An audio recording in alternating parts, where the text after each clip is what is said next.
assist them. And we know that Kenya that was in 1960s is not Kenya that was in 1990s, and is not Kenya that is there today. Things change. Every other time we get proper leadership, people could be hopeless because there are no jobs. People could be hopeless because there is overtaxation. People could be hopeless because there is high cost of living. People could be hopeless because they can't afford education. But there is always hope, and the hope is the Almighty God. You can never delink politics from economic development. The role of politics in economic development, they are like twins. Because there is the process of electing a leader. The leadership is about others.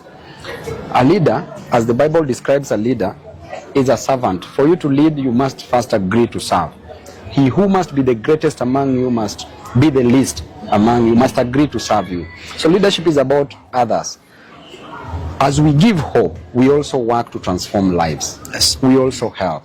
We know that there are notions that there could be a generation that is hopeless in quotes, but they are not hopeless.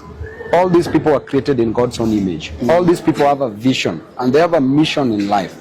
A mission to ensure, and a vision to ensure that they transform their lives and the lives of their neighbors for the better. And we are here to assist them. Yes. And we know that Kenya that was in 1960s is not Kenya that was in 1990s, and is not Kenya that is there today.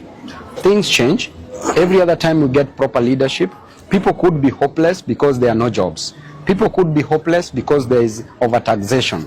People could be hopeless because there is high cost of living. People could be hopeless because they can't afford education.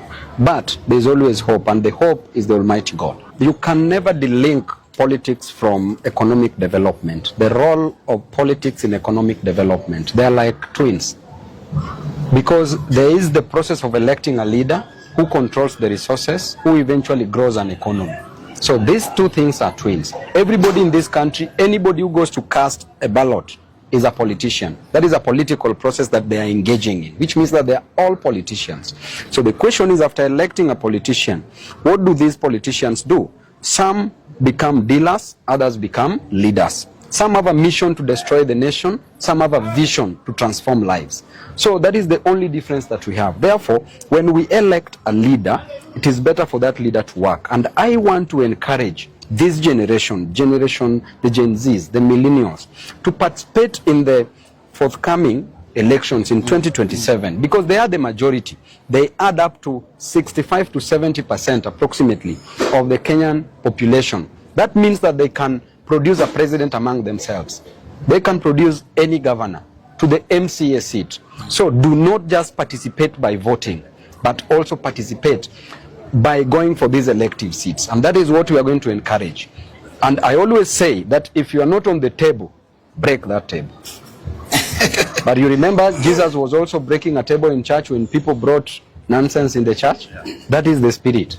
Actually, as we speak, I will wait for the decision of the people. As at now, I'm spoiled for choice. As I always say, Pasi, by the grace of God, leaders are chosen by God. Yes. And as at now, we overqualified to be the president of the Republic of Kenya. It is only Babu Owino who can beat Ruto squarely. Squarely by a day before elections. Wachana na ile watu nasemanga asubuhi. Ini a day before elections tunaweza mwangusha. Ama vipi mrembo? Unaona huyu ni voter yangu ashakubali. Then we are also overqualified to be a governor of Nairobi and also to be a member of parliament. But the most important thing is service to the people. It's not just the electoral process. It's what do you do after being elected? After being elected as Babu Owino, my intention is to work for the people. Because I've gone without food, I know what it is to lack food. If you tell me that you are sleeping hungry, I know what it is because I've gone without food. If you tell me that your child lacks school fee, I know what it is to lack fee because at some point I lacked. Therefore, the kind of leadership that I want in myself at whichever position that I will vie for in 2027, that shall be guided by the Almighty God. I shall work for the people.